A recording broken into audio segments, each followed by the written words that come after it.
The key felt colder than it should have been. Daniel noticed it the moment it touched his palm.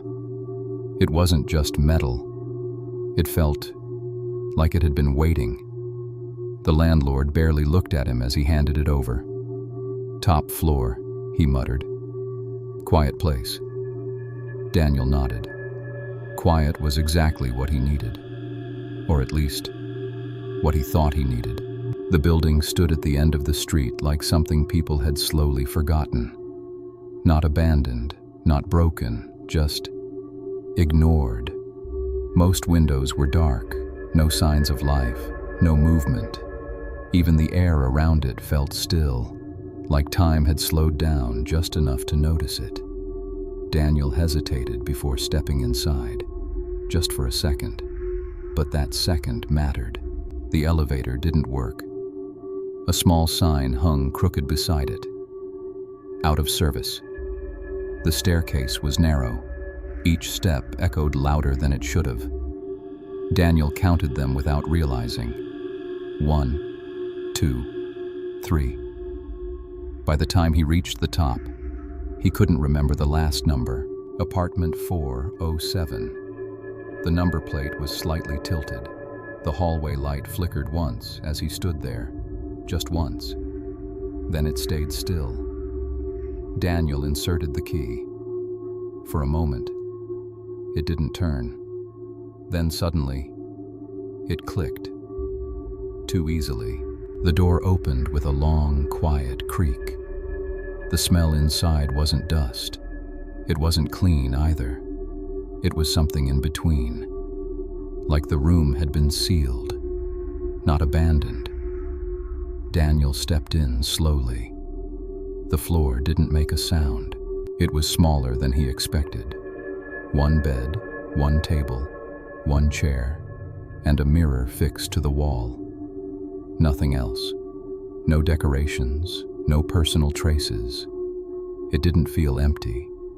It felt paused. Daniel's eyes stopped at the mirror. It was too clean, too perfect. He stepped closer. His reflection stared back instantly. Same movement, same timing, normal, completely normal. And yet, he kept looking, a few seconds longer than necessary. That night, Daniel lay on the bed, staring at the ceiling.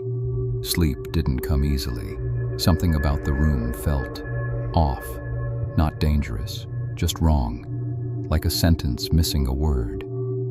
A faint noise broke the silence, soft, almost like movement, from the corner of the room. Daniel opened his eyes slowly, listened carefully. Nothing. He sat up, looked around, every corner, every shadow. Nothing had changed. The room was exactly the same, but the feeling wasn't. Morning light entered quietly. Everything looked normal again. Too normal. As if the night had erased itself. Daniel almost laughed it off. Almost. He placed his keys on the table, turned around, took one step, and stopped. The keys were already there, exactly where he had just placed them. But he hadn't placed them yet. Daniel slowly turned back, picked up the keys. His hand trembled slightly. He placed them again. This time, they stayed. "Just tired," he whispered. The words didn't sound convincing, not even to him. The second night felt colder. The air was heavier. The mirror looked darker, like it was absorbing the light instead of reflecting it. Daniel stood in front of the mirror again. Slowly, he raised his hand and froze, because the reflection had already raised it. A second later, the reflection followed, matching his movement again. But the damage was done. Something was no longer right. Daniel's breath became visible, cold, inside the room. That shouldn't have been possible. A voice appeared in the silence, soft, close, but nowhere. "Don't move." Daniel didn't. He stayed there for minutes or hours. Time didn't feel stable anymore. The mirror kept watching him. Sleep was no longer an option. Daniel kept his eyes on the mirror, waiting for something, anything. He stood up slowly, but in the mirror, he was already standing. Before he moved, time split, cause and effect reversed. Nothing followed rules anymore. Daniel grabbed his phone, started recording, pointed it at the mirror. On the screen, he was standing still, but behind him, something shifted. A shape, not human. He turned instantly. Nothing. Empty room. But the phone still showed it. The realization came slowly. He wasn't alone. He had never been alone.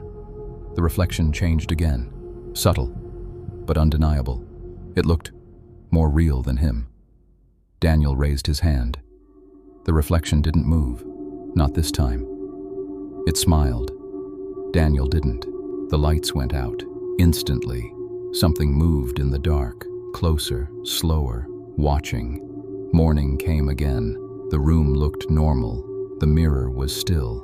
But Daniel didn't move, because the one inside the room was no longer him, and the one inside the mirror was waiting for the next move.